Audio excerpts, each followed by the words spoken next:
Ang Pilipinas ay isa sa mga bansang demokrasya. Ano nga ba ang demokrasya? Halina't buksan natin ang bokabularyo ng salitang demokrasya. Ang demokrasya ay ang pagkakapantay-pantay ng mga karapatan ng bawat tao. Ang bawat individual ay may boses na dapat mapakinggan, may pagkakakilanlan na dapat respetuhin, at may karapatan at responsibilidad sa kanyang kapwa at nasasakupan.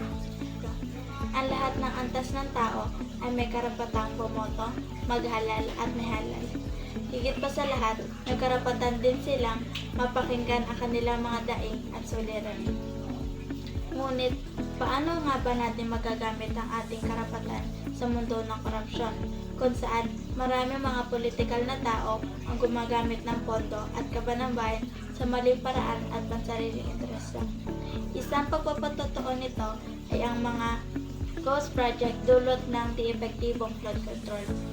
Kung babalikan lang natin ang mga nakaraang balita tungkol sa mga korupsyon, milyong-milyong mga pondo ang nawala. Imbes na mapunta sa mga proyekto ng bayan ay inangkin ng mga kurakot.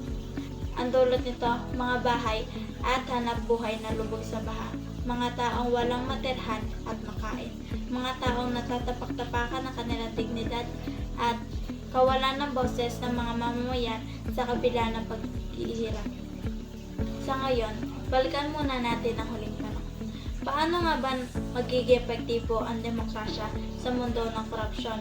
Well, kailangan natin ng pagkakaisa upang palakasin ating sarili-sarili boses, upang magapi ang mga salot at mapakinggan ang ating mga ito ay nagbibigay sa atin ng lakas na loob at nagsisilbi nating sandata. Kapag tayo ay nagtulungan, walang imposible sa atin. Ito ang lagi nating tatandaan, na ang karapatan ng bawat isa ay may kahalagahan at kapangyarihan.